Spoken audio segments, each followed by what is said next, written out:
बेटा in the last class हम लोगों ने सरफेस टेंशन वगैरह के कुछ क्वेश्चन तो नहीं देखे थे पर टॉपिक देखा था, राइट। और सरफेस टेंशन की डेरिवेशन देखी थी, एक आध दो डेरिवेशन और देख ली थी, एक्सिस प्रेशर की डेरिवेशन देखी थी, राइट।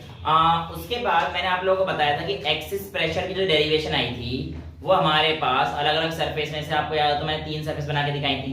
प्लेन सरफेस होगा तो कहानी कैसी होगी, कॉनकेव होगा तो कैसी होगी, कॉन्वेक्स होगा तो कैसी होगी, राइट। ये सारी चीजें हम लोगों ने लास्ट क्लास में देख ली थी। अब उसके बेस पे कुछ क्वेश्चंस हैं, इनको करते हैं, फिर आएगा टॉपिक। हो सकता है मोस्ट प्रोबेबली आज लास्ट टॉपिक ही है, ज्यादा लंबी क्लास भी नहीं चलनी चाहिए, देखते हैं जो भी चलेगी। सबसे पहला है अ क्यूब ऑफ मास, ये अच्छा क्वेश्चन है। A cube of mass 800 gram floats on surface of water, water wets it completely and cube is 10 centimetre on each edge. By what additional distance it is bowed up or down? सबसे पहले तो बेटा question ही समझ में नहीं आया होगा, चेहरा देख के लग ही रहा है, बट इसमें क्वेश्चन ये है कि एक क्यूब है, आइस का है, वो वाटर पे फ्लोट हो रखा है इस तरीके से कि जो वाटर है वो कंप्लीटली उसको वेट कर रहा है, उस ब्लॉक को कंप्लीटली वेट कर रहा है। आपको बताना है पहली बार कि ये नीचे जाएगा या ऊपर जाएगा, और अगर ऊपर जाएगा या नीचे जाएगा तो कितना जाएगा, ये आपको कहानी बतानी है, राइट। अगर सरफेस पे फ्लोट करो तो पूरा गीला कैसे हो रहा है? नहीं वाटर, अरे वेट से का वेट है, नीचे गिरा दिया, गीला कर चुका है उसको, जहां पे टच है वो पूरा कंप्लीट कर चुका है, राइट। अच्छा अब देखिए बेटा यहाँ पे हमारे पास कहानी कुछ इस तरीके से होती है, मैंने आपको कल ही बताई थी कि ये अगर मेरे पास एक ब्लॉक ऑफ आइस है, अगर इसे वाटर वेट कर रहा है तो कुल मिला के इसकी सरफेस कुछ इस तरीके से हो जाएगी, यहाँ से ये और ये ऐसे, ये इसे वेट करेगा तभी तो वेट कर पाएगा। अगर इसका सरफेस हमारे पास ऐसा है तो वेट कर पाएगा, लेकिन अगर इसका सरफेस ये वाला हो तो वेट नहीं कर पाता। यहाँ पे ये आइस का या वाटर? नहीं, ये वाटर है, ये वाटर है, ये रहा वाटर। वाटर यहाँ पे ऐसे आ रखा है, इसका मतलब यहाँ पे इसको वेट अगर करना है तो वाटर ऐसे तो आएगा, तभी तो वेट कर पाएगा, ठीक है, अदरवाइज वेट नहीं कर पाता। अच्छा अब मैंने आपको कल कॉन्वेक्स और कॉनकेव वाली कहानी भी समझाई थी। देखो ये वाली जो कहानी है, ये वाली जो कहानी है और ये वाली जो कहानी है, ये हमें समझनी है। तो ये वाला जो पोर्शन है ये हमेशा कॉनकेव पोर्शन है, और ये वाला जो पोर्शन है हमारे पास कॉन्वेक्स पोर्शन, राइट। तो सिमिलरली ये वाला पोर्शन कौन सा हो जाएगा, कॉनकेव। ये वाला जो पोर्शन हो जाएगा ये हमारे पास कौन सा हो जाएगा, कॉन्वेक्स। अब मैं आपको एक दो चीजें बताता, ठीक है। हम लोगों ने पढ़ा था कि एक एक्सिस प्रेशर रहता है, राइट, इनसाइड बबल या किसी भी ड्रॉप के अंदर कुछ भी चीज हम लोगों ने एक्सिस प्रेशर पढ़ी थी, और एक्सिस प्रेशर में आप लोगों के पास डिफरेंस आया था P minus P1 minus P2, ऐसे कुछ आया था, is equals to normal case में 2s बाय r, सॉफ्टवेयर के लिए 4s बाय r, राइट। अब ये P1 माइनस P2 जब भी आप ऐसे सरफेस पे लेंगे तो हमेशा याद रखना कॉनकेव का प्रेशर हमेशा ग्रेटर होता है, ठीक है। तो P1 को मैं क्या लिख सकता हूं, कॉनकेव, और P2 क्या लिख सकता हूं मैं, कॉन्वेक्स। तो कॉनकेव माइनस कॉन्वेक्स इसके इक्वल होगा 2s बाय r के, ये चीज याद रखना, ठीक है। चलिए अब मैं यहां पर इसे हटा दूं, ये भी आगे काम आएगा, ये भी आगे काम आएगा, मैंने आपको समझाने के लिए किया। अब देखिए मैं कह रहा हूं एक नॉर्मल केस लेता, एक नॉर्मल केस लेता तो क्या होता कि इसका एक W इसे mg से नीचे धकेल रहा होता, राइट। अच्छा इस सरफेस से मैंने कल आपको डायग्राम बनाने दिखाया था, इस पे कैसा आता है डायग्राम, इधर की तरफ फोर्स लगा था, याद है, हाँ नीचे टेंजेंशियल याद आ रहा था। तो यानी कि इस पे भी हमारे पास एक फोर्स इधर की तरफ लग रहा है और इधर भी एक फोर्स लग रहा है, ये लेकिन सेकंड केस होगा जब मैं सरफेस टेंशन को कंसीडर करूंगा। लेकिन अभी मैं कह रहा हूं कि मैं सरफेस टेंशन को कंसीडर नहीं कर रहा बेटा, तो नॉर्मल कहानी क्या होती है, वही अपनी बायोन्सी वाली, क्या कि इसका जो वेट होगा ये किसके इक्वल हो जाएगा, v times rho of g के, W is equals to V rho G के इक्वल हो जाएगा। यहां तक किसी को कोई डाउट? अच्छा W की वैल्यू क्या है, mg is equals to V rho G, G से G कट जाएगा। अब वॉल्यूम को मैं कैसे निकालूंगा, volume is equals to area into length. अब लेंथ कितना है, नीचे क्या है, वही तो बात होगी। अब इसने कहा है वाटर वेट्स इट्स कंप्लीटली, ध्यान सुनना, वाटर वेट्स इट्स कंप्लीटली, यानी कि इस वाटर ने इसको भिगा दिया है, इस वजह से मान के चलो कि नीचे आ गया है। और अगर वाटर वेट नहीं कर पाता ना तो ये बेटा हमारे पास ऊपर की तरफ रह जाता, मतलब ये कहानी कुछ इस तरीके से बन जाती साइड से ऐसे, ठीक है। तो इसका मतलब हमारे पास ये बायो डाउन होगा पहली बार, विल इट बायो डाउन और अप, तो आंसर क्या आ गया, डाउन, ठीक है। कितना, ये अब निकालते हैं। नॉर्मल केस में ये होता है, यहां से बेटा वैल्यू निकाल लो, m is equals to v की value area into let's say x गया और into density, density of water आपको पता है 10 की पावर 3 kg पर मीटर क्यूब, और एरिया कंप्लीटली कर रहा है ऐसे, कंप्लीट मतलब वेट से कंप्लीट किया, तो जहां पे छू रहा था वहां पे गीला कर दिया। ये जरूरी नहीं है कि पूरा इसे डुबा दिया है। और वैसे अगर मान भी लेते हो तो वो मान भी सकते हैं वाली कंडीशन कि वाटर जो है लगभग लगभग उसके सरफेस पर रहता ही है, तो ये भी कंडीशन आप मान सकते हो, बट हमें जो कंडीशन बतानी थी वो ये वाली समझा रही थी आप। ऐसे कंडीशन में क्या हम चलेगा कि ये कंडीशन अगर वाटर कोई भी चीज कंप्लीटली वेट कर रहा है, इसका मतलब तो वो उसे नीचे आ रहा है, और अगर वेट नहीं कर पा रहा तो ऊपर आ रहा है। वो भी आपको आज का जो लेक्चर है आगे आने वाले और अच्छे से समझ में आ जाएगा। ठीक है, ये सरफेस टेंशन का बेसिकली क्वेश्चन था। तो ये आपके पास ये आ जाएगा। ठीक है, तो यहां से आपके पास x की वैल्यू आ जाएगी, क्या आ जाएगी, m by a rho, m by a times of rho. Rho आपको पता है, m आपको पता है, देखो ये 800 ग्राम, इसको केजी में कन्वर्ट कर लेना। एरिया क्यूब दे रखा है, इसकी साइड दे रखी है, तो क्यूब मतलब साइड l इंटू l, तो 10 सेंटीमीटर है, तो 10 इंटू 10 की पावर -2 का स्क्वायर, एरिया ही तो हो जाएगा, l इंटू b करोगे सेम है। तो ये तुम्हारे पास आ गया, ये तुम्हारे पास आ गया, तुम्हें दे रखा है, तुम्हें x की वैल्यू मिल जाएगी। लेकिन ये कहानी तब की होती ना जब आपके पास नॉर्मल कंडीशन होती।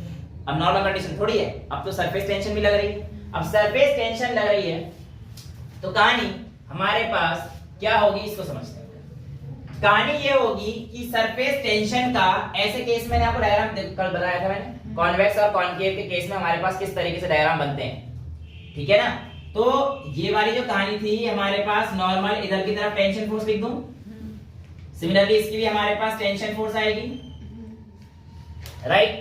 तो इसका रिजल्टेंट किस तरफ आएगा, ये आएगा, आएगा कि नहीं आएगा, आएगा ना। और इसको बैलेंस कर रहा होगा ये बी, बायन फोर्स, कुछ भी कह सकते हो, बी मान लो तुम्हारी मर्जी। अब इसका मतलब ये जो हमारे पास 2 टाइम्स ऑफ एफ टी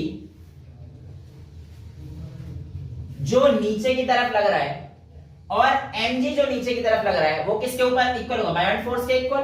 तो आप कह सकते हो सर जो नया बायोन फोर्स जब टेंशन लगी तो हमारे पास आएगा mg plus 2 times of ft is equals to v into rho into G, पर ये v डैश मान लेता हूं क्योंकि अब सरफेस टेंशन की वजह से तो नीचे की तरफ फोर्स जा रहा है। mg तो आपको पता ही है, निकाल लेंगे, ft निकाल के देखते हैं। फोर्स क्या था भाई, सरफेस टेंशन का फार्मूला क्या था, t is equals to f by l। अब जब भी हमारे पास ये कंडीशन होगी कि उसमें डिप पूरा हो चुका है, तो हमारे पास 2 लेयर बनेंगी, बिल्कुल सोप वाली कंडीशन बन जाएगी। तो इसलिए l की जगह 2 है। हाँ, जब डिप बोल दिया गया ये वाला, तो इसे कैसे बेटा हम लोग 2 लेयर मान के चलेंगे, और अगर नहीं दे रखा है कि डिप नहीं है, सरफेस पर चीजें हैं, तो सिर्फ एक लेयर लेंगे। ठीक है, तो यहाँ पे हमारे पास f बाय 2l आ जाएगा, तो f is equal to t into 2l आ जाएगा। तो आपके पास आ गया ये mg plus 2 into tension into 2l, समझ में आ रहा है, is equals to v dash को कह सकता हूं एरिया इनटू x डैश। अब ये x डैश बिल्कुल वही आंसर है जो आपका नीचे जाएगा, ये आपको निकालना था, इनटू g। आपने इसे सॉल्व करना है, m की वैल्यू आपके पास है, g की आपके पास है, t की दे रखी है मैंने शायद 0.07, l की आपको पता है 0.01, रो की वाटर है 10 की पावर 3, कहां गया रो, अच्छा लिखा नहीं है, सॉरी। ठीक है, समझ में आ गया। तो आपको ये x डैश निकालना था, ये कहानी की क्वेश्चन, सिंपल सा तो नहीं था पर हाँ कॉन्सेप्चुअल था और अच्छा क्वेश्चन था, समझ में आ गई कहानी। अच्छा, इसे मिटा दो अब, चलिए इसको मिटा देता हूं। तो आप लोगों के पास क्वेश्चन नंबर 2 ये आ गया, find the maximum possible mass of a needle. x dash की जो वैल्यू आएगी वही हमारा, वही, हाँ ये तो पूछा है, by what additional distance will it by what up और डाउन, एडिशनल डिस्टेंस वो x डैश था, और जो हम मतलब वैल्यू पुट करेंगे तो आंसर, हाँ आपका आंसर आ जाएगा। वो मैंने पहली कंडीशन तो वो दिखाई थी आपको, अगर नॉर्मल कंडीशन होती तो क्या होता, वो तो बायोंसी पढ़ चुके हैं हम लोग, आर्किमिडीज प्रिंसिपल ही तो पढ़ा था वो तो हमने सेम, वो तो वही कंडीशन है। आगे चले, समझ में आ गया सभी को।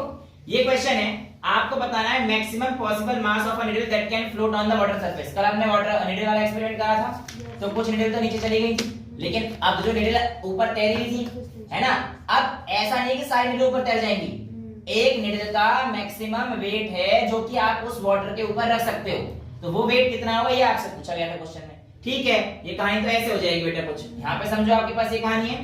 अब जब आप ध्यान सुनिएगा, नीडल को पहले पानी ऐसे था, आपने नीडल डाली, तो नीडल क्या करेगा, इसको कुछ अलग तरीके, अब ये देखो, अब ये वाली कहानी आ जाएगी, ये ऐसे हो जाएगी ना नीडल, समझ में आया भाई। नीडल दोनों तरफ से उसे डिप करेगी, तो हमारे पास यहाँ पर मान के चलो नीडल था, राइट, तो नीडल क्या करेगी बेसिकली इसकी तरफ ऐसे और ऐसे, ये एक फोर्स लगा देगी, समझ में आ रहा है?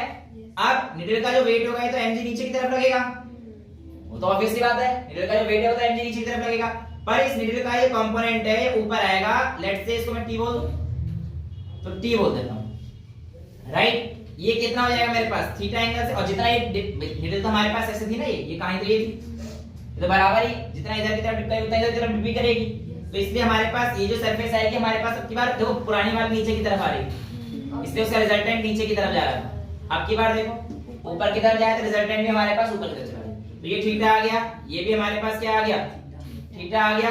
अब t पे वैल्यू कितनी आ जाएगी, t cos थीटा, अरे भाई ये वाली जो वैल्यू आएगी बेटा, ये देखो ये हमारे पास टेंशन पहले इस तरफ लगेगी, ये टेंशन लग रही है ना इस पे, ये तो कल सिखाया था मैंने आप लोगों को जब सरफेस सिखाई थी, प्लेन सरफेस, कॉन्वेक्स सरफेस और कॉनकेव सरफेस, ठीक है?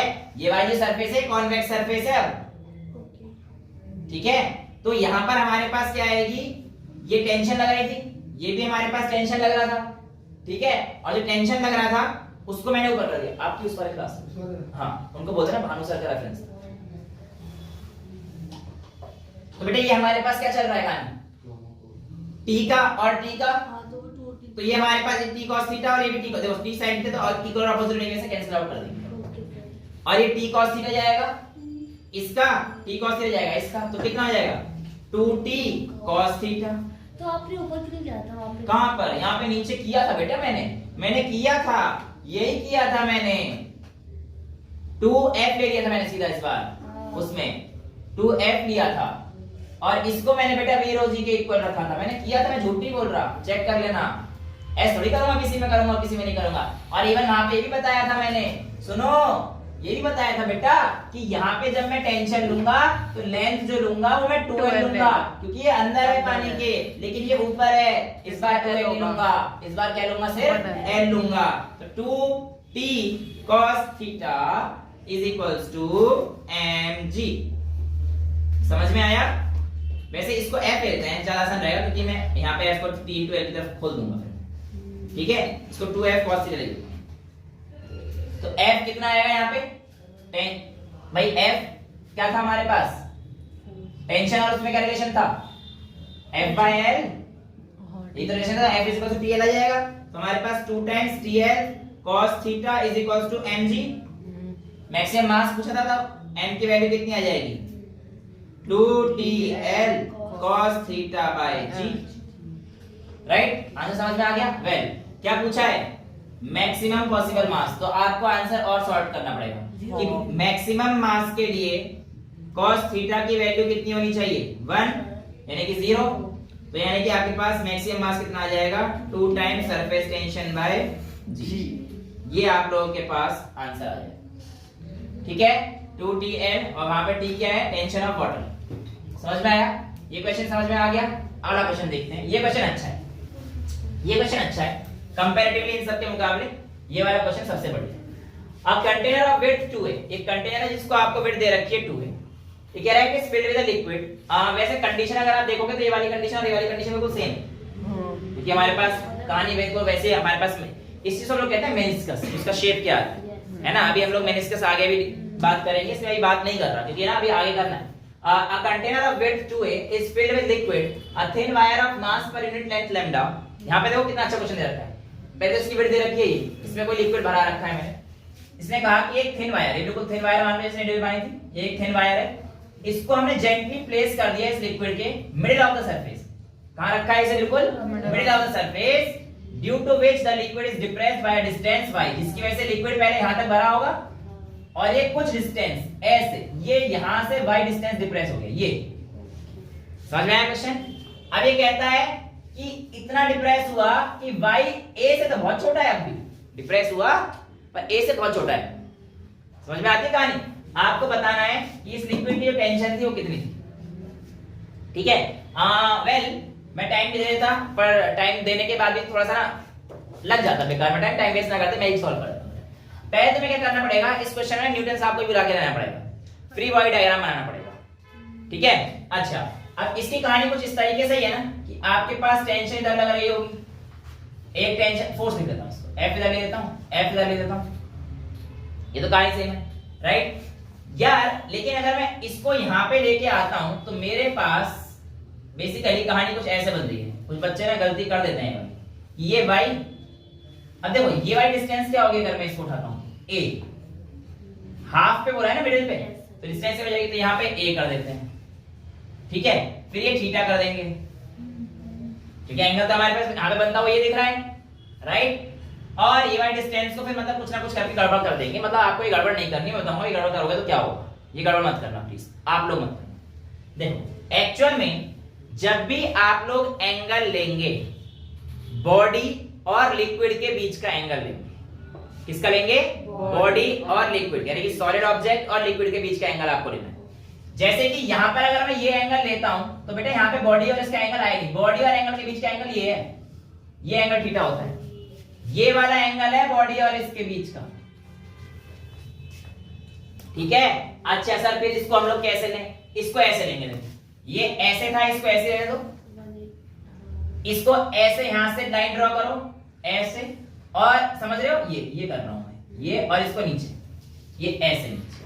अब जब आपने ऐसे किया तो आपके पास ये जो एंगल आया, देखो बॉडी और इसके बीच का एंगल आ गया, ये बॉडी, समझ में आया कहानी, बॉडी और लिक्विड के बीच का एंगल आ गया, तो ये वाला एंगल अब सही है। सर उसमें और इसमें क्या अंतर है, देख लेना। अभी ये आपका y इधर आ रहा है, जो थीटा बनेगा ना, अब की बार जो आपका ये y है, यहाँ पे थीटा बन रहा है y पे, यहाँ पे a पे थीटा बन रहा है, तो आपका cos थीटा जो आपका आंसर आएगा वो गलत हो जाएगा इसमें, ठीक है। तो ये आपके पास समझ में आया, y आपके पास ये था, a क्या है आपके पास ये, तो ये वाली डिस्टेंस कितनी आ जाएगी आपके पास, y² + a², पाइथागोरस थ्योरम, ठीक है। क्वेश्चन अच्छा है, गुड क्वेश्चन, गोइंग ऑन। अच्छा अब कहानी क्या है, कहानी अब बिल्कुल सेम, अब बिल्कुल सेम वही वाली कहानी है कि यहां से जाएगा 2t cos theta is equals to, वो सब कुछ सेम है, राइट। तो मैं डायरेक्ट लिख दूं, देखो इस बारी सरफेस तो एक ही आएगी, ये वाली कहानी यहां तक तो सेम ही आएगी बेटा, 2tl cos theta is equals to mg तक तो आपका सेम आएगा इस बार, तो यहां पे भी समझ लेना यार, मैं डायरेक्ट दोबारा नहीं कर रहा हूं, 2tl cos theta is equals to mg, right. अब यहां पे मुझे टेंशन कितनी है, तो ये टेंशन निकाल दो, t is equals to mg by 2l times cos theta आ जाएगा, मेरे हिसाब से आ गया आंसर, सॉल्व हो गया क्वेश्चन, समझ में आ गया। लेकिन आंसर इस टर्म्स में दिया नहीं था, इस टर्म्स से ये सॉल्व हो जाता तो फिर यहीं पे आ गए, तो कोई बड़ी चीज थी नहीं।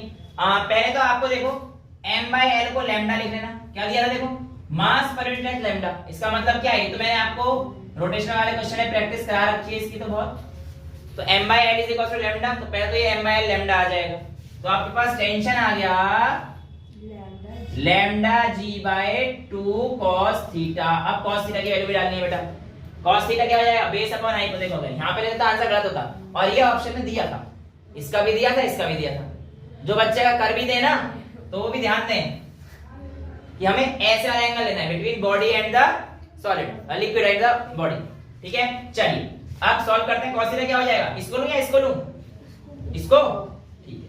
cos theta is equal to base upon hypo, तो बेस क्या है y upon y² + a², base upon hypo होता है ना, तो बेस अपॉन हाइपो कर दीजिए, तो कहां लिखूं यार, यहां लिख दूं, तो t is equals to lambda g upon 2 cos theta is equals to base upon hypo y upon ऊपर पहुंच जाएगा √y² + a², अब y बहुत छोटा था तो नेगेट कर सकता हूं उसके स्क्वायर को, और a² निकल के क्या बाहर आ जाएगा, a बाहर आ जाएगा, रूट के अंदर बचेगा ना, देखो y² बहुत छोटा था इसके भी नेगलेक्टेड, तो इसे नेगेट कर दो, और a² का रूट बचेगा तो इसको a लिख देता हूं मैं, तो क्या आ जाएगा लैम्डा ag बाय 2y, ये टेंशन था लिक्विड का, समझ में आया। थोड़ा सा टफ क्वेश्चन था लेकिन इतना भी टफ नहीं था, कॉन्सेप्ट यही है ना, मेन कॉन्सेप्ट यही है, समझ में आया। इस क्वेश्चन कॉन्सेप्ट को कैसे यूज करेंगे।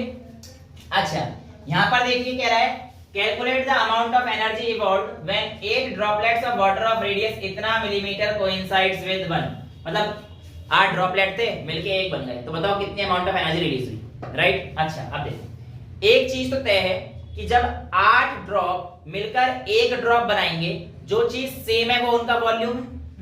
भाई सीधी सीधी बात है, अगर मैं इस फेंटा को 2 गिलास में बांट देता हूं तो वो 2 हाफ में हो गए, पर वॉल्यूम तो सेम ही रहेगा ना, तो यहाँ पे भी यही कहानी है, यहाँ पे भी यही कहानी है, क्या कि सर अगर आप कहते हैं कि वॉल्यूम विल बी सेम, तो मैं कहता हूं let the volume of one big drop be 4/3 pi बड़ा आर क्यूब। समझ में आ रहा है? तो is equals to 8 into 4/3 pi of छोटा आर क्यूब। मैं छोटा आर मान लिया रेडियस ऑफ स्मॉल ड्रॉप, और रेडियस ऑफ स्मॉल ड्रॉप को दे रखा है 0. ये क्लियर है? वॉल्यूम सेम रहने वाला है इनका। अच्छा यहां पर मेरे हिसाब से 4/3 पाई से 4/3 पाई तो कट गया, तो आप कह सकते हो R cube is equals to 8 times छोटा आर क्यूब। इसको 2 का क्यूब लिख सकता हूं मैं 8 को, तो यहाँ पे आपके पास आ जाएगा R cube is equals to 2r का क्यूब और r is equals to by cubing both side compare करोगे तो 2r आ जाएगा। बड़ा r is equals to 2 into छोटा r आ गया। यहाँ तो सिंपल है, यहाँ तो कोई दिक्कत वाली चीज नहीं है। अब अगर r is equals to 2r है तो r की वैल्यू मैंने 0.5 दे रखी है, तो ये कितना आ गया मिलीमीटर में दे रखी है, तो 1 मिलीमीटर आ गया 1 into 10⁻³ मीटर आ गया। समझ में आ रहा है? मीटर में लूंगा तो इतना आ गया ना। अब आपसे पूछा है calculate the amount of energy evolve, calculate the amount of energy evolve, और आपको टेंशन दे रखा सरफेस एनर्जी उनका एग्जैक्टली। equate होता है ना? बेसिकली कल आप लोगों ने ये कहानी देखी थी, work done per unit area is equals to surface tension था, याद था?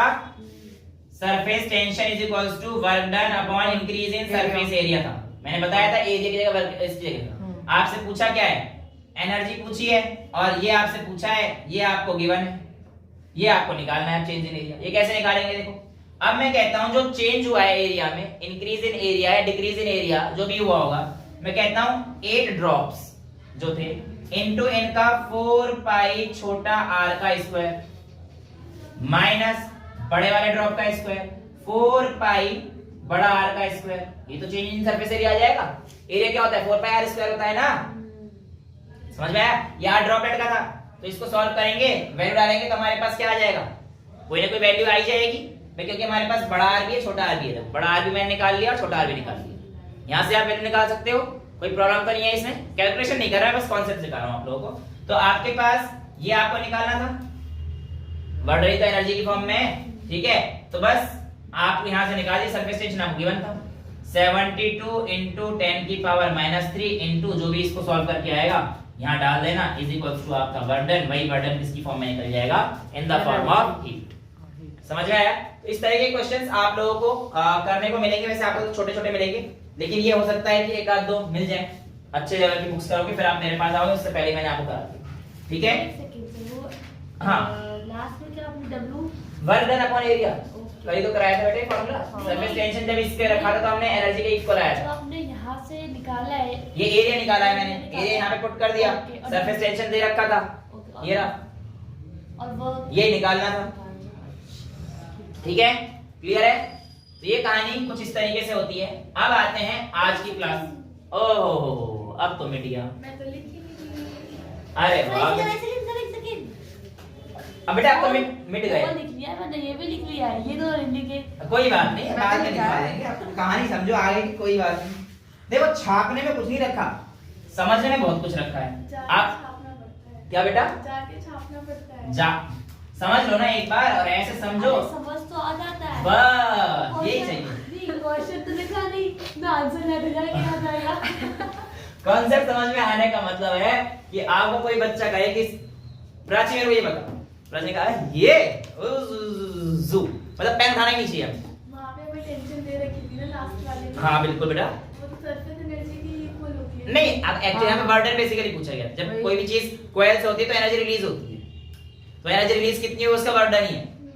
हाँ ये भी चीज समझनी पड़ेगी थोड़ी बहुत, और जब प्रैक्टिस करते जाएंगे तो आप लोग आराम से निकाल लेंगे। वही बात है, सेम बात है। हाँ ये बात उसने अच्छी बोली कि सर सरफेस टेंशन तो एनर्जी के इक्वल होती है। वही हाँ। वो सरफेस एनर्जी के इक्वल होती है, एनर्जी के नहीं, ये भी ध्यान रखना। क्या? Surface tension is equal to surface energy, not all energy. अच्छा ठीक है?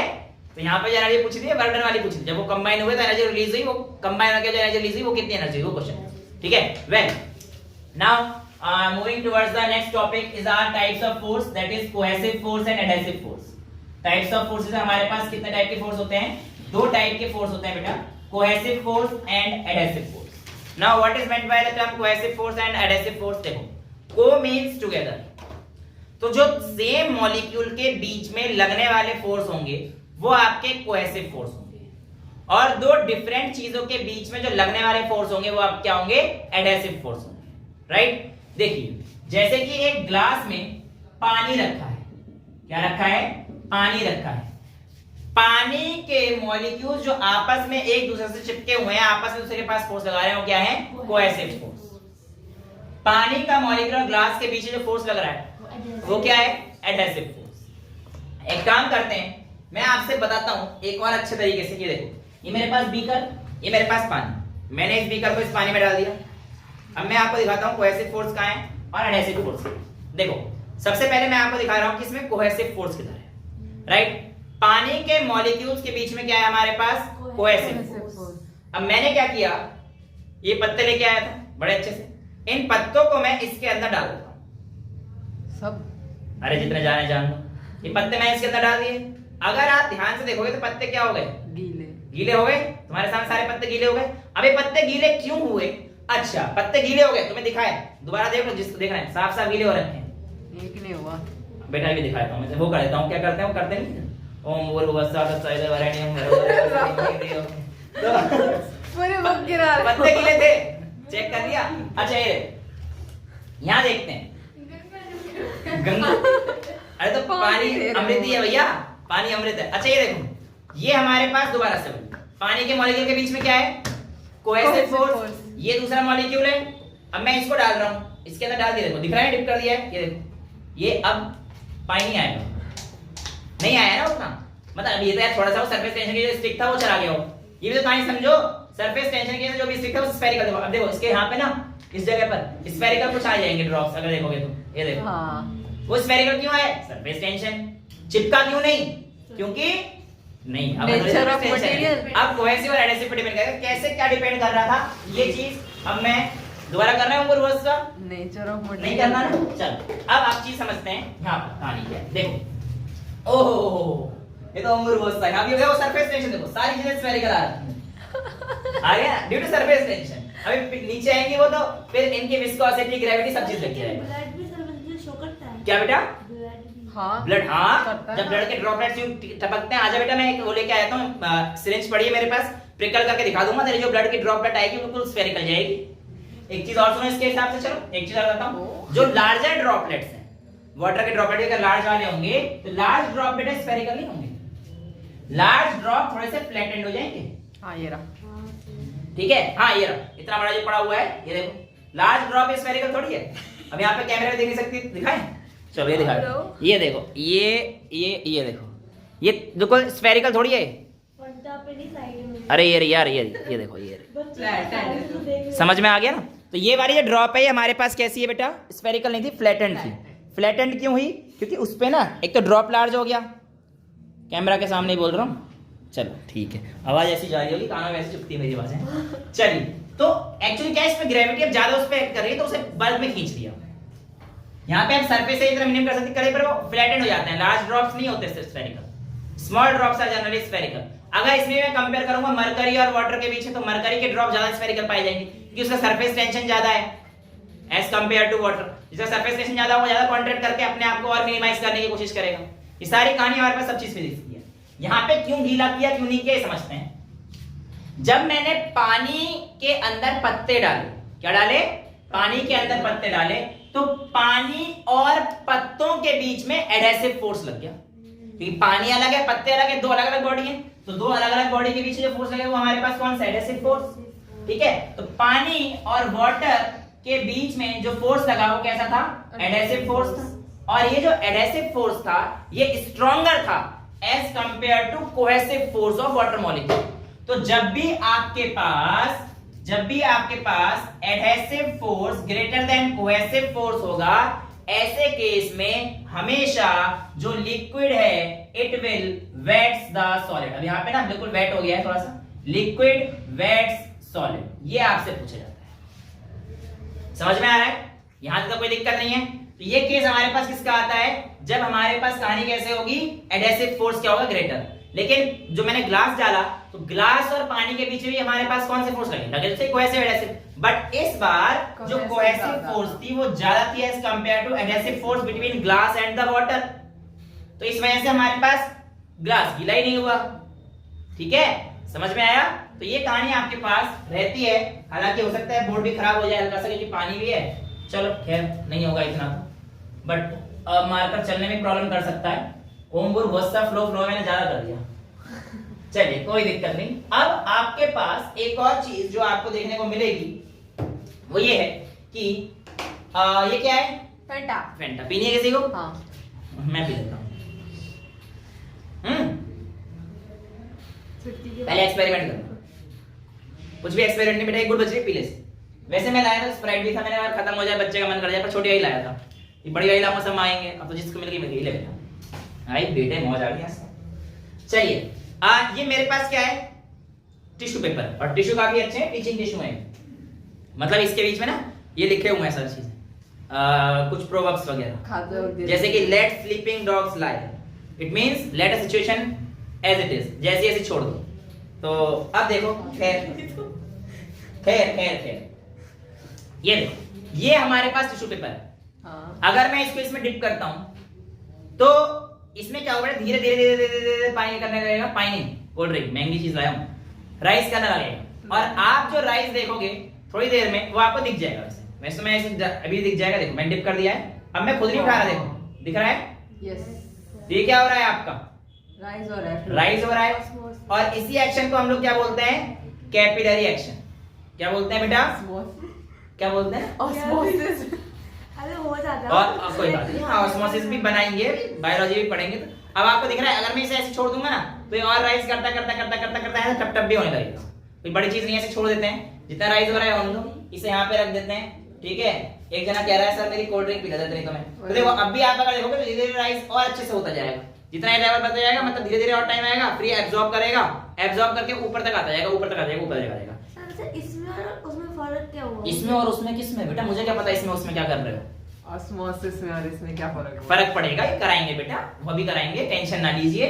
जब हम लोग बायोलॉजी का चैप्टर करेंगे ट्रांसपोर्टेशन, वहां पे सारी चीजें क्लियर होंगी, दिक्कत वाली कोई दिक्कत नहीं। चलिए अब मैं आपसे कहता हूं कि ये हाइट जो ऊपर आई ये कितनी आई? ये जो हाइट आई, हाँ कैलकुलेट कर लेंगे, पर हर बार तो कैलकुलेट मतलब उसका फॉर्मूला भी तो आता है ना। जो हाइट आई वो कितनी आई ये चीज पूछी जाती है। तो आपसे पूछा जाता है height rise in capillary action, ये पूछ सकते हैं। ठीक है, या फिर एंगल ऑफ एसेंट पूछ सकते हैं, या फिर एसेंट हाइट पूछ सकते हैं। ASCENT, एसेंट मतलब ऊपर चढ़ना। ठीक है, time of ascent time of descent था ना जैसे प्रोजेक्ट किया था, तो ऐसे ही आप लोगों से ये चीजें इसमें पूछ सकते हैं। राइट, अच्छा अब इसके लिए क्या करते हैं देखिए, अपने से हम लोग यहां पर एक बीकर लेते हैं और इस बीकर के ऊपर मैं एक छोटी सी टेस्ट ट्यूब डाल देता हूं टेस्ट ट्यूब। अगर मैं इसमें कोई एक वाटर वाला लिक्विड रखता हूं, ध्यान रखिएगा, वाटर वाला लिक्विड रखता हूं तो इसके केस में जो हमारे पास लिक्विड है ये हमेशा राइज करेगा, it will rise in the capillary tube. Basically ये जो एक्शन है ना, जो आपके प्लांट वगैरह होते हैं जो ऊपर वाटर वगैरह पहुंचते हैं वो इसी एक्शन से पहुंचता है। ठीक है, हाँ प्रेशर डिफरेंस वहां पे रूट प्रेशर क्रिएट करता है। तो यहाँ पर हमारे पास ये कहानी है कि अगर हमारे पास यहाँ पे वाटर है तो यहाँ पे क्या करेगा? लिक्विड राइज करेगा। लेकिन अगर यहाँ पर मैं वाटर की जगह पर मरकरी रख देता हूं तो बेटा लिक्विड डिप भी कर सकता है नीचे। ठीक है, वो डिपेंड करेगा कि आपने लिक्विड कैसा लिया है। डिप इन द सेंस के नीचे चला जाएगा। नीचे गया, अब कहानी ऊपर हाइट कितना राइज के नीचे हाइट कितना किया, वो आंसर एक आएगा, बस आंसर माइनस में आएगा तो आप समझाना कि वो माइनस इसलिए गया है क्योंकि वो नीचे गया। हाँ जी, अब मुझे चलो पढ़ रहे थे थोड़े पहले, तो 72 सेंटीमीटर कुछ बढ़ रहा था। हाँ 70 सेंटीमीटर mmHg था ना बेटा वो। अच्छा, हाँ वो एटमॉस्फेरिक प्रेशर पे था। हाँ। ठीक है, वैक्यूम हाँ कौन सा? नहीं, ये कहानी में लिक्विड लेके आ रहा हूं। मैंने कहा कि अगर आप लोगों के पास दो कंडीशन आ सकती हैं, या तो लिक्विड ऊपर चला जाएगा या लिक्विड नीचे आ जाएगा। ओके, ठीक है, वो तो आपसे पूछा गया था कि एक नॉर्मल कंडीशन में जो 1 atm पे है उस पे मरकरी कितना राइज करती है बेटा? 72। वो 72 mmHg था, 76 नॉट 72 सेंटीमीटर। ठीक है, हाँ 76 सेंटीमीटर ऑफ Hg। ठीक है, तो वो ये चीज कही थी। अब होता क्या है कि यहाँ पे हमारे पास चीजें डूबती क्यों है, मतलब हाइट कम क्यों आती है और यहाँ पे राइज क्यों करती है, इसका आंसर भी आपको थोड़ी देर में मिल जाएगा। राइट। उससे पहले मैं आपको यहाँ पे ये चीज समझाना चाहता हूं कि आपके पास कितना राइज करेगा और कैसे राइज करेगा और क्यों राइज करेगा, थोड़ी देर में जानते हैं। बहुत ही आराम सुनना है, इत्मीनान से सुनना है, कोई दिक्कत नहीं। ऐसे केस में ध्यान सुनिएगा, ऐसे केस में हमारे पास जो एंगल पाया जाता है थीटा, वो हमेशा लेस देन 90 डिग्री पाया जाता है, जहाँ पर राइज हो रहा है, जिसमें हमारे अभी करा रहा हूं, 2 मिनट रुको, बस मैं आपको बता रहा हूं ताकि आपको बाद में दिक्कत ना आए। तो यहाँ पे जो भी एंगल मिलेगा ये कितना मिलेगा, लेस देन 90। अब इसके केस में जो कहानी आएगी वो हमारे पास ये वाटर वाली जो कहानी आई थी ना, ये वाली आएगी, हमें वेट हो रहा है। ठीक है। अब बॉडी और लिक्विड के बीच में जो एंगल आ रहा है वो ये आ रहा है, देखो ये बॉडी है और ये लिक्विड है, इसके पीछे जो एंगल आ रहा है ये थीटा, तो ये एक्यूट एंगल है, ठीक है। अब इसके केस में हमारे पास कहानी ये वाली बनेगी, ये वाली, ठीक है, समझ में आ रहा है। अब अगर मैं थीटा का एंगल बनाऊंगा तो ये बन रहा है, देखो ये एंगल बन रहा है बॉडी और लिक्विड के बीच में जो एंगल, क्योंकि ये तो हमेशा मैं टेंजेंट निकालूंगा ना बेटा, क्या समझाया था मैंने, कोई भी जो आपके पास फोर्स आएगी वो टेंजेंट होगी उस लिक्विड की। सरफेस टेंशन की सबसे पहली प्रॉपर्टी कराई थी, ठीक है। तो इस पॉइंट से टेंजेंशन निकालूंगा तो ये, ऐसे इस पॉइंट टेंजेंशन निकालूंगा तो ये, समझ में आया ना। और यहाँ का जो एंगल आएगा कितना आगे मेरे पास, थीटा, तो ये ऑब्ट्यूज एंगल है। तो यानी कि जब थीटा ग्रेटर देन 90 होगा तो हमारे पास लिक्विड क्या करेगा, डिप करेगा, लेकिन जब थीटा एक्यूट होगा तो हमारे पास क्या करेगा, राइज करेगा। ये कहानी समझ में आ गई। एंगल कहां से ले रहा है, between body and the liquid, right. और हमेशा जो एंगल लेंगे वो आपका टेंजेंट होना चाहिए उससे, उस पॉइंट से, ठीक है, समझ में आ रहा है, यहां तो कोई दिक्कत नहीं। अब मैं इसकी छोटी सी बच्ची सी डेरिवेशन कर, एक ये चीज पूछे जैसे कि थीटा अगर 90 पे है तो क्या होगा, नो राइज नो फॉल, क्योंकि उस समय हमारे पास केस क्लियर हो जाएगा ना, उसमें कोई दिक्कत नहीं आएगी। थीटा लेस देन 90 मतलब ग्रेट, मतलब बढ़ गया, और थीटा ग्रेटर देन 90 मतलब घट गया। अब ये क्यों घटा, ये आपको जब मैं डेरिवेशन करूंगा तो अपने आप ही समझ में आ जाएगा। आपने ना ऐसे ऐसे पानी कलर करा तो 90 पे था। हाँ, वो पहला वो कल वाला केस था जिसमें मैंने आपको बताया था ना कि यहाँ पे ऐसे करके टेंजेंट जी वाला बनाना है। इसमें हमारे पास नो राइज नो डिप, ठीक है। अब इसमें हमारे पास है डिप और इसमें हमारे पास राइज। तो अभी जो बनाया ये वाला जो केस है इसमें क्या है, नीचे कॉन्वेक्स है ऊपर कॉनकेव है। इस केस में उल्टा हो गया, नीचे कॉनकेव है ऊपर कॉन्वेक्स है। आपको 5 मिनट रुकना पड़ेगा, उसके बाद शायद सारे सवालों के आंसर मिल जाएंगे। फिर मैं आपसे जरूर पूछूंगी बेटा आप बताओ क्या डाउट है, टेंशन ना लो, मैं एक बार कोशिश करो बताने की। चलिए इसको मैं दोबारा से बनाता हूं, अब ध्यान सुनिएगा इस चीज को, वेरी इंपॉर्टेंट, स्कूल के पेपर में आता है। देखो मैं ट्यूब एक थोड़ी सी बड़ी बना रहा हूं, रीजन है इसके पीछे बड़ी ट्यूब बनाने का, और मैंने कहा कि जब ये लिक्विड यहां पे राइज करेगा, ये लिक्विड यहां पर राइज करेगा तो ये कुछ इस तरीके से राइज करेगा। समझ में आया भाई, टेस्ट ट्यूब में करके देखते हो, तो एक मेनिस्कस आता है ना, उस शेप में उसका हमने क्या कह रहा है, मेनिस्कस। वेल वेल वेल, अब ये जो आपके पास ड्रॉप है, एक्चुअली ड्रॉप बनना कैसे चाहती है, सरफेस टेंशन की ऐसे स्फेरिकल, तो राउंड कह लो, तो इसका मतलब इसका जो रेडियस है वो तो कुछ ऐसा आएगा ना, उसका रेडियस तो कुछ ऐसा आएगा, नहीं समझ में आ रही कहानी। और आपको ये इसी वजह से होता है क्योंकि राउंड करना चाहती है।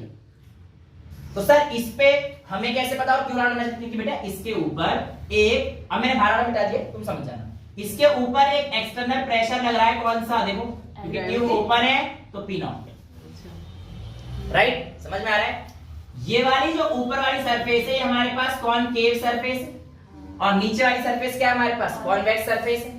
और मैंने आपको अभी बताया था कि ये कॉनकेव है और ये कॉन्वेक्स है, तो जो प्रेशर डिफरेंस लिखा जाता है वो हमेशा कॉनकेव माइनस कॉन्वेक्स लिखा गया था, और ये कितना आया था मेरे पास, 2s/r आया था। क्या मैं ये कह सकता हूं कि अगर मुझे कॉन्वेक्स का प्रेशर निकालना है तो इसको इधर ले जाओ, इसको इधर निकाल दो, तो आप कह सकते हो कि सर जो आपका P कॉन्वेक्स है वो इक्वल हो जाएगा P कॉनकेव के प्लस 2s/r के, ये मैंने आपको सब शुरू में बता दिया था। और ये कैसा है, कल होता है कि P2 - P1 आया था हमारे पास, और हमेशा क्या रखना है, कॉनकेव का प्रेशर है वो ज्यादा होगा, ये तो हमें दिख गया यहाँ पे आराम से, राइट। वेल कि इंटरनल सरफेस थी ना ड्रॉप की, याद है ना आपको, यहाँ पे प्रेशर ऐसे इनवर्ट प्रेशर ज्यादा था, वो आउटवर्ड को बैलेंस कर रहा था, ये सब हम लोग केस देख चुके हैं। अब यहाँ पर मेरे पास जो कहानी है बहुत सिंपल हो जाएगी, अब कोई दिक्कत ही नहीं। P कॉनकेव क्या है, एटमॉस्फेरिक प्रेशर, तो आप लिख सकते हैं P convex is equals to P0 plus 2s/r। किसी किताब में T लिखा होगा जो आपको भी खुल रही है एक आध दो, अगर तो T/r है, वो एक ही बात है, ठीक है। तो 2T/r तो हमारे पास एक ही बात है, कई जगह S लिखा है, कई जगह T लिख रहा है, इसमें कोई प्रॉब्लम नहीं। अच्छा, अब मैं आप लोगों से कहता हूं कि कॉन्वेक्स का जो प्रेशर है वो देखो, मतलब ये वाला है ना यार, इस पॉइंट पे जो प्रेशर है, ये अंदर की तरफ तो कॉन्वेक्स तो ये है ना, यहाँ पे जो प्रेशर है ये कॉन्वेक्स का प्रेशर है, तो बेसिकली इसकी वैल्यू आपके पास कितनी आ गई, P0 प्लस 2s/r। क्लियर है, बिल्कुल स्प्रेड की तरह होना चाहिए, क्लियर है, राइट। चलिए अब मैं पीने का मन कर गया इसे, माइनस सर कैरी स्ट्रिंग की होगी, स्टिंग मत दिया कर, गंदी है, हाँ नुकसान कर देगी। हाँ बेटा क्या कह रहे थे आप, कुछ नहीं आ गया ना, सब सही है ना। अच्छा इधर देखिए, अब वही कहानी जो अपनी करेंगे, यहाँ पर प्रेशर, यहाँ पर प्रेशर और यहाँ पर प्रेशर। लेट्स से मैंने कि ये नॉर्मल से h हाइट राइज किया है, नॉर्मल से कितना हाइट राइज किया है, h हाइट राइज किया है, यहाँ तो किसी कोई दिक्कत नहीं है। अच्छा अब मेरी बात सुनो, ये जो r आया ये किसका r आया, हमेशा किसका था, रेडियस ऑफ ड्रॉप। r क्या था, रेडियस ऑफ ड्रॉप था, वहां पे याद करो। तो यहाँ पे भी रेडियस ऑफ किसका आएगा, ये वाले ड्रॉप का, समझ रहे हो नहीं।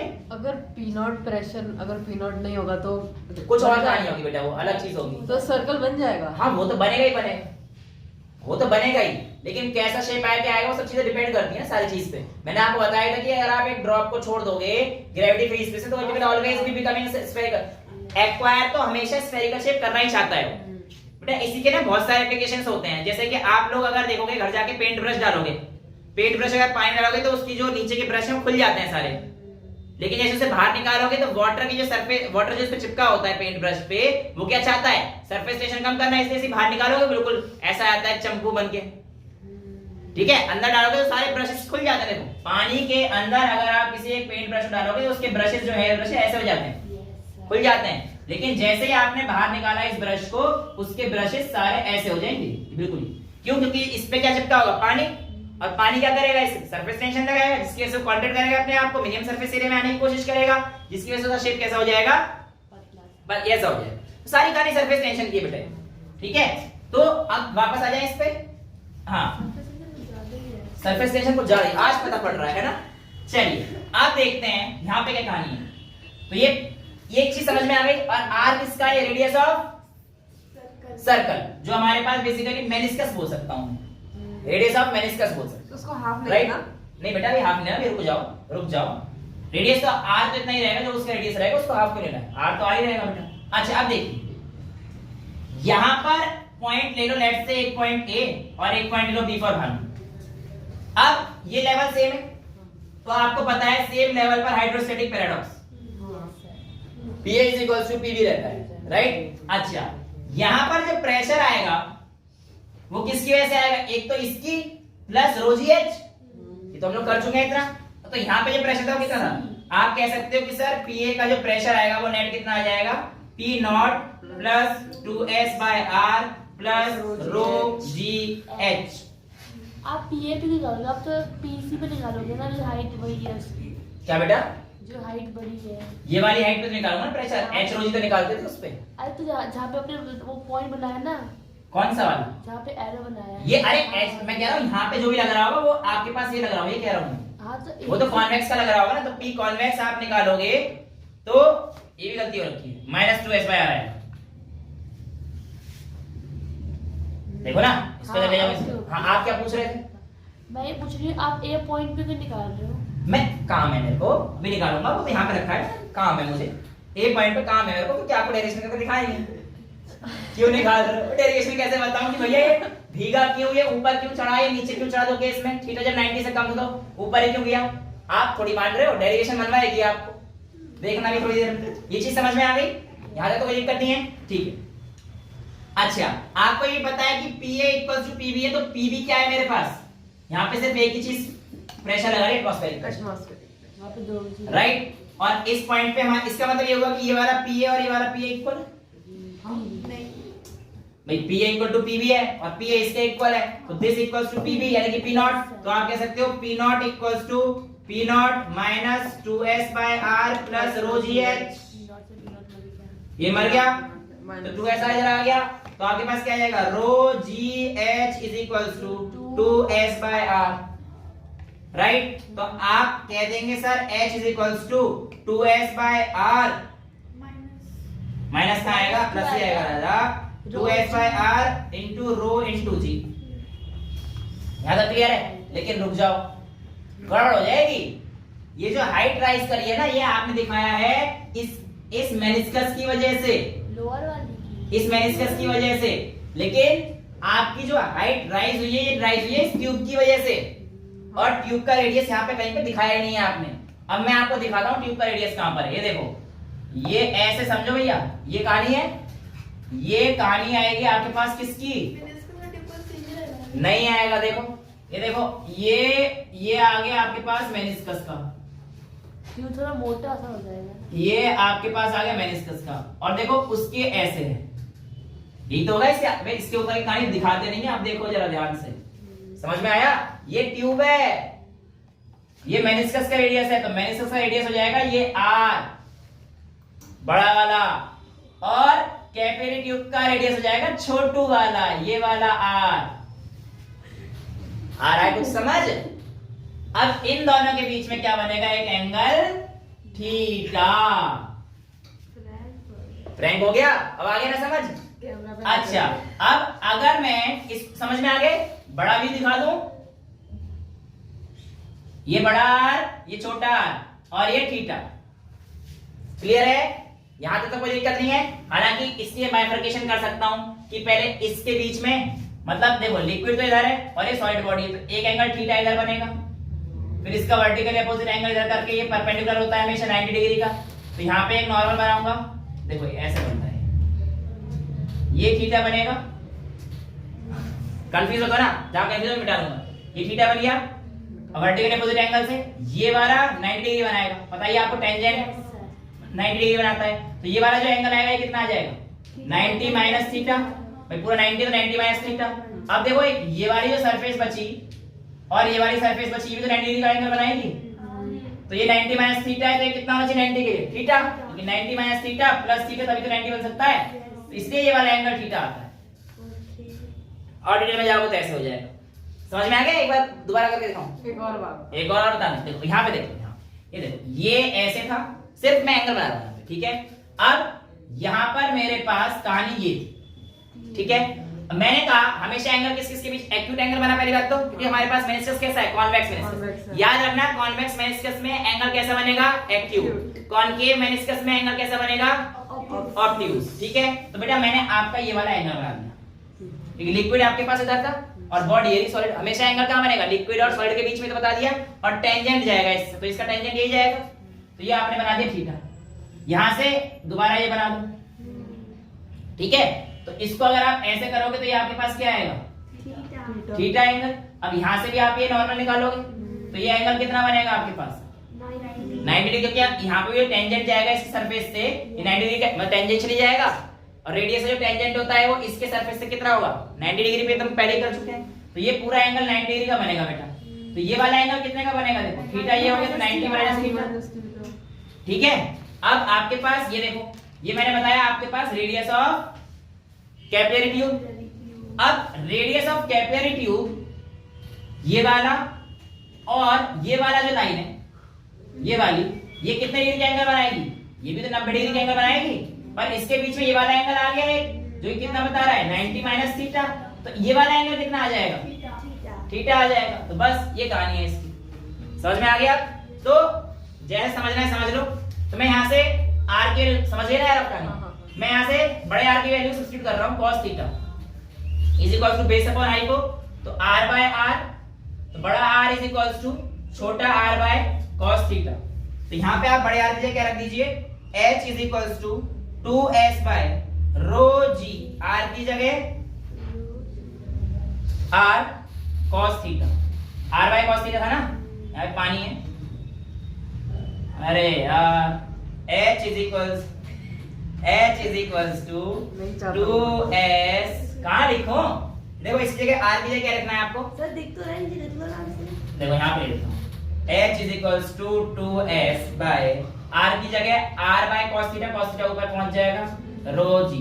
तो ये आप लोगों के पास आता है कि जो हाइट राइज हुई किसी भी कैपिलरी एक्शन की वजह से वो कितना होता है, 2s cos theta upon r रो जी। अब मैंने आपसे कहा जब थीटा एक्यूट होगा, बेटा जब थीटा एक्यूट होता है तो आप लोगों को पता है 90 डिग्री से कम का एंगल बनाएगा, 90 डिग्री से कम का एंगल बनाएगा तो cos थीटा किस क्वाड्रेंट में आएगा, फर्स्ट क्वाड्रेंट में, यानी cos 0 से लेकर 90 तक, और cos 0 से लेकर 90 तक हमेशा cos क्या रहता है, पॉजिटिव रहता है। तो देखो 0 से लेकर 90 तक कोई वैल्यू डालोगे पॉजिटिव वैल्यू आएगी, तो h क्या आएगा, पॉजिटिव, इसलिए हाइट राइज करेगा, राइट। अब मैंने कहा और ऑब्ट्यूज एंगल बना देता हूं, ऑब्ट्यूज एंगल 90 से बड़ा बनाते ही cos थीटा किस में आ जाएगा, सेकंड क्वाड्रेंट में, और सेकंड क्वाड्रेंट में cos थीटा क्या होता है, नेगेटिव। नेगेटिव का मतलब कितना, ये वैल्यू नेगेटिव आ जाएगी, तो h नेगेटिव का मतलब क्या है, हाइट नीचे हो जाएगी। मैंने इसलिए कहा था कि मैं 2 मिनट दे दो, क्यों राइज करेगी, क्यों डिप करेगी। मैं आप अब पूछ लो क्या सवाल पूछना है, और अगर फोर्थ क्वाड्रेंट में बेटा वो तो आपको पता ही है cos थीटा की वैल्यू क्या आएगी, एक्यूट और ऑब्ट्यूज के ऊपर खेल है। अब फोर्थ क्वाड्रेंट में क्या होता है, पॉजिटिव होता है, तो भैया पॉजिटिव ही आएगी। ऐसा सवाल पूछ रही है, नहीं वैसे पूछो जो आपके दिमाग में से, राइज क्यों कर रहा है, डिप क्यों कर रहा है, मरकरी का मेनिस्कस तो ऊपर बनता है, मरकरी, तो इसका मतलब cos थीटा इसमें कैसा आ जाएगा, नेगेटिव, ऑब्ट्यूज आएगा बेटा। मरकरी का तो मेनिस्कस ऐसे बनेगा ना, मरकरी का ये वाला, तो इस बार क्या होगा, यहाँ वाला प्रेशर ज्यादा होगा एज कंपेयर टू यहाँ वाले के, तो यहाँ वाला निकालेंगे, सेम इसी तरीके से उल्टा कर देना उसे, समझ में आता है। अच्छा, but still my question is why this arise. देखो यहाँ तक पहुंच गया है, पहले यहाँ तक था मैं जब देखा था, अब यहाँ तक पहुंच गया, धीरे धीरे इसे ढंग से करेंगे ना। ओ भाई साहब देखो ऊपर तक पहुंच गया है, ये दिख रहा है तुम्हें, हाथ गीला कर दिया इसने, तो ये धीरे धीरे करोगे तो डिप करते हुए रात छोड़ दो ना मैं, और यहाँ पे दूसरा ग्लास रख दूं तो बेटा यहाँ पे दूसरा ग्लास में पानी भर जाएगा, इसका कलर क्यों चेंज हो गया, पेंट आ जाएगा फिल्टर होके। अच्छा बिल्कुल सही बात बोली। अच्छा आप देखो, मैंने पूछा कि व्हाई दिस हैपेंस, ये कैपिलरी राइज कराए क्यों, डिफरेंस की वजह से, बिल्कुल सही बात है। पर कैसे, इस चीज को देखें एक बार, मजा आ जाएगा, बहुत सिंपल सा है, यही समझ में आ जाएगा। हटा दो इसको, ये सब क्लियर है, चलिए छाप लिया था बेटा, ये तो शक्ल देखनी थी मुझे, समझ में आ गया है नहीं ये बताओ, मेन चीज वो है, सबको आ गया, रंग की तो शक्ल नहीं दिख रही है, क्या हो गया बेटा, कुछ नहीं समझ आ रहा है, पता नहीं सर, राम भरोसे है। अच्छा इधर देखिए, अब मैंने कहा कि राइज क्यों किया, सेम यही कहानी थी। देखो ध्यान सुनना, ये मेरे पास क्या है, वही बीकर। अब ये पॉइंट हम लोगों को लगता था कि ये A है, ये B है और ये C है, क्लियर। अब हाइड्रोस्टैटिक पैराडॉक्स के according pressure at A equal to pressure at B equal to pressure at C होता है, लेकिन ऐसा नहीं है। हमें पता है अब पढ़ने के बाद कि B पॉइंट पे कोई ना कोई क्या है, हमारे पास एक शिफ्ट है और यहां पर एक मेनिस्कस है, और ये जो मेनिस्कस है इसकी वजह से ये B पॉइंट थोड़ा सा नीचे है, B पॉइंट थोड़ा सा नीचे है, और अगर नीचे है तो ये कॉन्केव सरफेस है, ये कॉन्वेक्स सरफेस है, तो यहाँ पे अब भी प्रेशर कितना है, P0 माइनस 2s/r, यानी कि यहाँ पे जो प्रेशर है इसके मुकाबले, यहाँ तो P0 है, यहाँ पे P0 है, इसके मुकाबले इतना कम है, समझ में आ रहा है। यानी कि जो B जोन है ये हमारे पास लो प्रेशर जोन है, और A और C के कंपैरिजन में, यानी कि A और C हमारे पास हाई प्रेशर जोन है। हमने बर्नौलीज थ्योरम पढ़ ली, सब चीज पढ़ ली, प्रेशर का फ्लो हायर प्रेशर से लोअर प्रेशर की तरफ होता है। यहाँ पे प्रेशर हाई है, यहाँ पे प्रेशर हाई है, तो ये दोनों हाई हाई करते हुए लो के पास चले जाएंगे। समझ में आया, हाई हाई से कहां पहुंच गए, लो के पास। अरे कहने का मतलब लो प्रेशर जोन में चले गए, समझ में आ रहा है। तो कोई दिक्कत नहीं है। अच्छा, अब जैसे यहाँ पे लो ये किसको कंप्लीट करने की कोशिश करेंगे, 2s माइनस आर को, ये वाले को, ये गलत लिख रखा है ना, ये सही कर दिया था हमने शायद, ठीक है। चलिए, ये इस वाले प्रेशर को नेगलेक्ट करने की कोशिश करेंगे। अब जब ये वाला प्रेशर नेगलेक्ट हो जाएगा तो इतने प्रेशर को नेगलेक्ट करने की वजह से यहां पर क्या हो जाएगा, थोड़ा सा हाइट बढ़ जाती है, यानी कि इसी प्रेशर को नेगलेक्ट करने की वजह से वो हाइट ऊपर चढ़ती है। और वो हाइट कितनी ऊपर चढ़ती है बेटा, रो जी एच। तो ये एक्चुअली यही प्रेशर डिफरेंस होता है जिसकी वजह से हमारे पास हाइट ऊपर चढ़ती है, यानी कि आप कह सकते हो कि इसकी वजह से आपका लिक्विड रो जी एच ऊपर चढ़ता है, यानी कि पी नॉट मत लेना, क्योंकि पी नॉट हमारे पास इक्वल है। तो आप कहोगे कि सर आप पे 2s बाय r है, इसकी वजह से लिक्विड राइज किया और कितना किया, रो जी एच।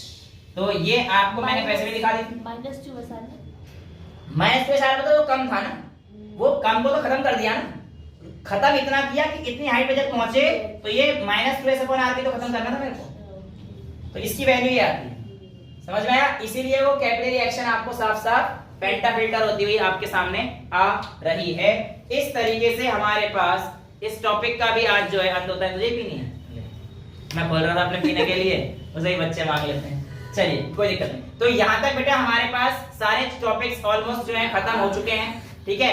न्यूमेरिकल सेशन बचता है, वो हम लोग आगे कर ही लेंगे, कोई दिक्कत वाली चीज नहीं है। अगर एक आध वीडियो बननी हुई तो मैं देख लूंगा, अदरवाइज यहाँ तक टॉपिक कंप्लीट हो चुका है। फ्लूइड्स हमारे पास खत्म हो चुका है, नया चैप्टर शुरू करेंगे हम लोग थर्मोडायनेमिक्स के साथ। आज के लिए इतना ही रखते हैं। That's all for today, thank you so much.